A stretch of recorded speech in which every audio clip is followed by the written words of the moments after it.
മക്കാമുശ്രിക്കുകളുടെ വിശ്വാസം എന്തായിരുന്നു? അത് പരിശോധിക്കണല്ലോ.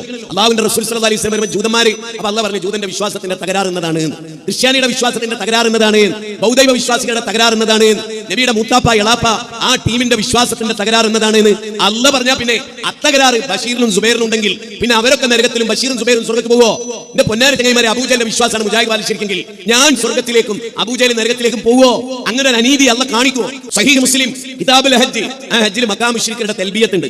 ലബ്ബൈക അല്ലാഹുമ്മ ലബ്ബൈക്, പടച്ചോനെ നിന്റെ വിളിക്ക് ഉത്തരം നൽകി ഞങ്ങൾ ഇതാ വന്നിരിക്കുന്നു റബ്ബേ, നിനക്ക് പങ്കുകാരില്ല, നിനക്കെന്തില്ല, നിനക്ക് പങ്കുകാരില്ല, നിനക്കെന്തില്ല, നിനക്ക് പങ്കുകാരില്ല.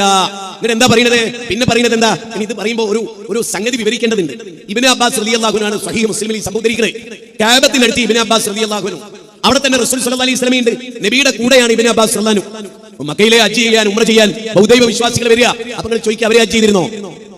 അബൂലഹബ് ആചാരായിരുന്നു, അബൂജഹൽ ആചാരായിരുന്നു, ഇക്രിമ ആചാരായിരുന്നു, അൽ ഹാജി അബൂജഹൽ, നമ്മൾ അറിയല്ലോ അബ്ദുല്ലാജി, അബ്ദുൽ ഹക്കീമാജി, അങ്ങനത്തെ ആചാരം അന്നുണ്ടായിരുന്നു. മനസ്സിലാവുന്നുണ്ടോ നിങ്ങൾക്ക്? അവരെ ഹജ്ജ് ചെയ്യാൻ, അവർ ഉംറ ചെയ്യാൻ തെൽബിയത്തും ചൊല്ലി വരുമ്പോൾ റസൂൽ അവരോട് എന്താ പറയണറിയോ? മക്കളെ മാറ്റുരച്ചു നോക്കണം, ഉസ്താദിനെ സ്നേഹിച്ചു ഉസ്താദിന്റെ കൈ മുത്തി എന്നുള്ളതൊന്നും സ്വർഗ്ഗത്ത് പോലെ കുഞ്ഞുമോനെ പോല. അത് ശരിക്കും മനസ്സിലായിക്കോ. ഞാൻ ഊനബിന്റെ മോനാണെന്ന് അവിടെ ചെല്ലാൻ പറ്റില്ല, നരകത്തിലാണെന്ന് അള്ള പറഞ്ഞു. ഞാൻ ഊനബിന്റെ ഭാര്യ എന്ന് പറഞ്ഞാൽ അവിടെ പറ്റില്ല, നരകത്തിലാന്ന് അള്ള പറഞ്ഞു.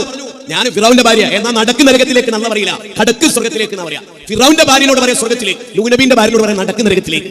നബി സല്ലല്ലാഹു അലൈഹി വസല്ലം എടുത്ത് വന്നിട്ട് അവരെന്താ പറയുന്നത്? ഇല്ലാ ശരീകൻ ഹുവ ലക തംലികുഹു വമാ മലക. എന്താ അവർ പറയുന്നറിയോ? ലാത്ത ഉസ്സ മനാത്ത വദ്ദി സുവാ യഹൂസി യഹൂഖു നസ്ർ, ഇവർക്കൊന്നും പടച്ചോനെ സ്വന്തമായിട്ട് കഴിവില്ല, നീ കൊടുത്ത കഴിവാണ്. അവരെന്തൊക്കെ ഉടമപ്പെടുത്തിയിട്ടുണ്ടോ ആ കഴിവ് മുഴുവൻ അവരുടേതല്ല, എല്ലാം നീ കൊടുത്തതാണ്. ശരി, ഇങ്ങനെ പറഞ്ഞിരുന്നവരോട് ഹബീബുന ഷഫീഉന ഖലീലുന റസൂലുള്ളാഹി സ്വല്ലല്ലാഹു അലൈഹി വസല്ലം എന്ത് പറഞ്ഞു? അത് വളരെ പ്രധാനമാണല്ലോ. അല്ലാഹുവിന്റെ റസൂലാണ് പറയുന്നതെങ്കിൽ അത് ഉജ്ജ്വലമായ ഒരു തീരുമാനമാവണ്ടേ? ആവണം. എന്ത് പറഞ്ഞു? എന്താ റസൂൽ പറഞ്ഞത്? പക്കാ തൗഹീദാണെന്നാണോ?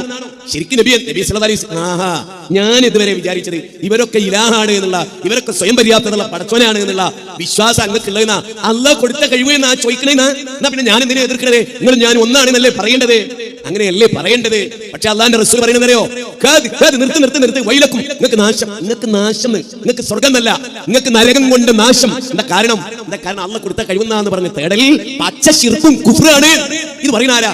ശരിയാ, ശൈഖുൽ ഇസ്ലാം ഇബ്നു തൈമിയ അല്ലേ, മുഹമ്മദ് ബിൻ അബ്ദുല്ലാ, ഖുറൈശി ഗോത്രത്തിലെ മഹാചാര്യൻ, വചനസാഗരങ്ങളുടെ വിപ്ലവത്തിന്റെ ചക്രവർത്തി, ലോക വിമോചകൻ, അഷ്റഫുൽ ഖൽഖ് നബിയുനാ സല്ലല്ലാഹു അലൈഹി വസല്ലം. ആ നബിയെ പറയുന്നത് ഇത് അള്ളാഹ് കൊടുത്ത കഴിവെന്ന എന്ന് നിങ്ങൾ വകച്ചുട്ടാലും പക്കാ ശിർക്കാണത്.